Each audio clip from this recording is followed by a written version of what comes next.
BJP जीत जाएगी, शिवसेना जीत जाएगी, दोनों का गठबंधन था।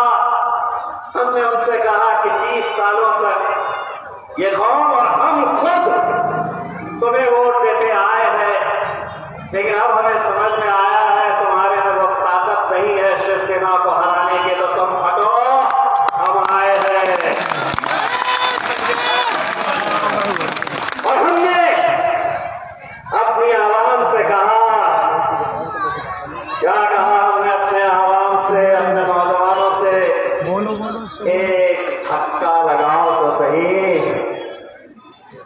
अल्हम्दुलिल्लाह ऐसा धक्का लगाए कि 30 साल से जिस शहर के अंदर शिवसेना का झंडा था, उस झंडे को हमने उखाड़ कर फेंका और मजलिस के झंडे को हमने वहां पर लगाया। अगर हम सांसद का इलेक्शन, मेंबर ऑफ पार्लियामेंट का इलेक्शन अगर मुत्तहिद होकर अगर हम जीत सकते हैं, तो क्या हम दिल्ली जैसी दिल वालों की बस्ती के अंदर हम 15 सीटें नहीं जीत सकते? अब हम ज्यादा लड़े तो तकलीफ होती है, कम लड़े तो ये हमसे सवाल कर रहे हैं आप 15 ही क्यों लड़े? ज्यादा लड़ना था। हमने कहा हमारी जो आदत है अब बिगड़ चुकी है। हम महाराष्ट्र के अंदर कितने सीटें लड़े थे सांसद के? 1। जीते कितने? 1। तो हमारा रिजल्ट कितना आया? 100%। 100% रिजल्ट आया। तो हमने कहा अब हम लड़ेंगे कितने? 15। जीतेंगे कितने? रिजल्ट कितना? कितने अच्छे हैं, बहुत होशियार है, सब जवाब दे रहे हैं। अल्हम्दुलिल्लाह। मेरे भाइयों, आज इस मुल्क के अंदर जो हालात चल रहे हैं, तो आप उससे बखूबी जानते हैं, आप अच्छी तरह से समझते हैं कि आज मुल्क के हालात किस ओर जा रहे हैं। अगर अपना नुमाइंदा नहीं होगा, लोग कहेंगे कि क्या कर लेंगे, इसमें 250 का ऐलान है, 250 के ऐलान के अंदर आपके अगर 15 लोग चले भी गए तो क्या कर लेंगे? और यकीनन इनके स्टेज के ऊपर से यही सवाल किया जा रहा होगा, हमको यही बताया जा रहा होगा, आपको यही समझाने की कोशिश की जा रही होगी कि एमसीडी के अंदर तो 250 काउंसिलर्स हैं, ये 15 अगर आ भी गए तो क्या कर लेंगे? तो हमको जवाब देना, ये तो 250 का है, जहां पर हम जाके बैठते हैं वो 550 का है,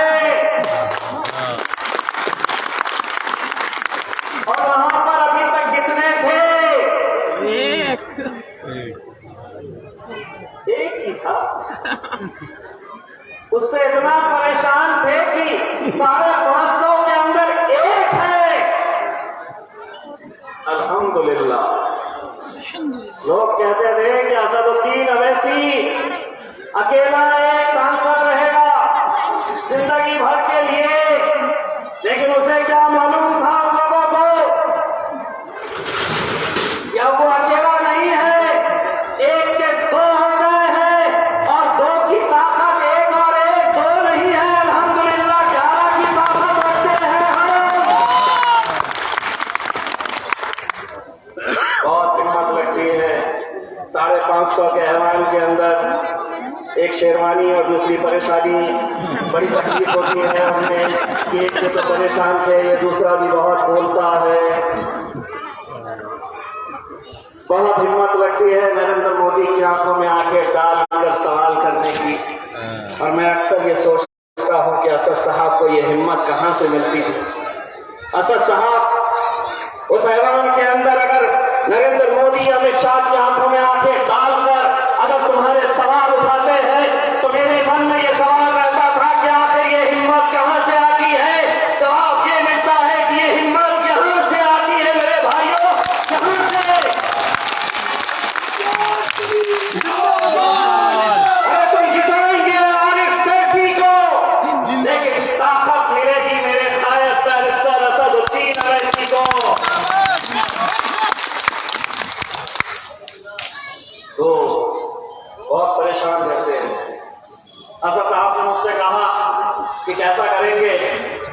दिल्ली भी मेरी जान है और गुजरात में तो मेरे को हंगामा करके आने का है। एक ही टाइम के ऊपर इलेक्शन आ गए, हम कैसा करेंगे? मैंने असद साहब को बोला कि आप वो बड़े वाले को समझाओ, ये एक दो चिल्लरों को तो मैं ही संभाल लूंगा। आप उधर मोदी को संभाल लो, ये छोटा पप्पू मेजर और छोटा रिचार्ज के लिए तो मैं ही काफी हूँ।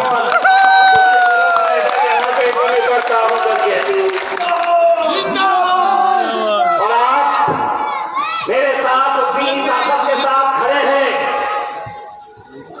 मुझे पूरा यकीन है,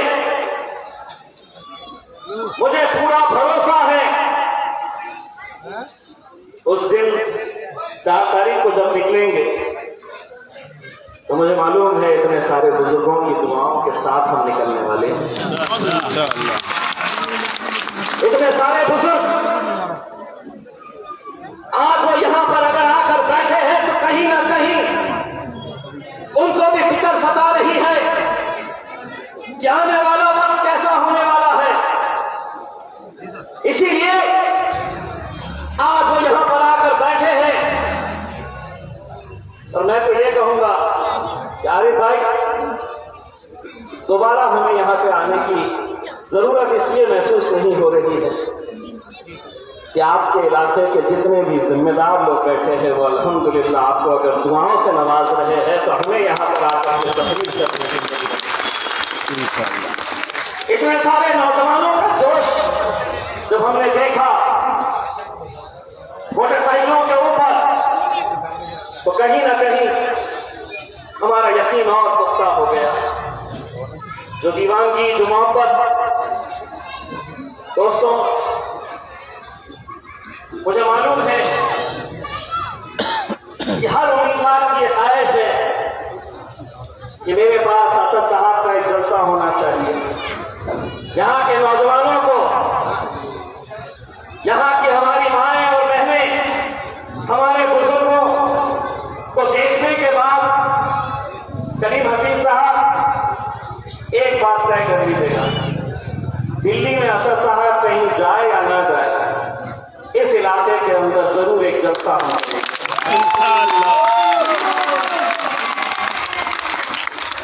और एक बार यहाँ के जितने भी बुजुर्ग हैं उनको भी बुलाइए, जो अलग अलग पार्टियों के अंदर गए हैं, अलग अलग पार्टियों से इलेक्शन लड़ रहे हैं, उनसे कहिएगा कि असद साहब के स्टेज के ऊपर चढ़ जाइएगा इंशाअल्लाह और एक पैगाम दे दीजिएगा कि मैं अपने भाइयों के लिए ये कुर्बानी दे रहा हूँ। भाई मतलब कौन से भाई है? अपन को कहते हैं भाईजान। मियां मियां मियां।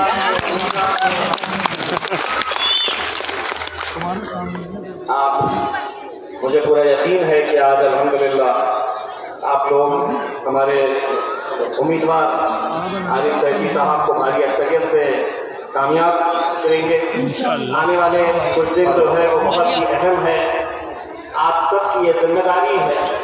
ये मत समझिए कि आरिफ सैफी इलेक्शन लड़ रहे हैं। मैं कल भी ये बात दोहराया था और आज भी एक बात दोहरा रहा हूँ। इस इलाके के जितने भी नौजवान हैं 4 तारीख तक अपना नाम तब्दील कर लीजिएगा। अगर कोई पूछा कि तुम्हारा नाम क्या है तो कहना कि मेरा नाम आरिफ सैफी है और मैं इलेक्शन लड़ रहा हूँ। ये जज्बे के साथ मैदान के अंदर उतरिएगा मेरे भाई। और अगर पूरी ताकत के साथ अगर आप लोग लड़ेंगे तो यकीन मानिए एक नई तारीख हम दिल्ली के अंदर दर्ज कराएंगे और सिर्फ ये शुरुआत रहेगी। एक बार आप हमारे काउंसिलर्स को चुना कर लेकर आइए तो हम तो यही कहेंगे ये तो सिर्फ झांकी रहेगी, फिर विधानसभा का इलेक्शन आइए पूरी पिक्चर आपको दिखाएंगे। और जो ये समझ रहे हैं कि हम अलग अलग पार्टियों में रहकर इस कौम को बरगलाएंगे, इनको भड़काएंगे, इनको बहकाएंगे, इनको खरीदने की कोशिश करेंगे, मुझे मालूम है बहुत पैसा बांटा जाने वाला है, बहुत पैसा तकसीम किया जाने वाला है। इलेक्शन में जैसे धंधे चलते हैं कि इलेक्शन से 2 दिन 3 दिन पहले पैसा लेकर आएंगे, पैसे के जरिए तुम्हें खरीदने की कोशिश करेंगे। जितना पैसा लाया जाएगा उनको एक पैगाम देना कि अभी इस मुल्क के अंदर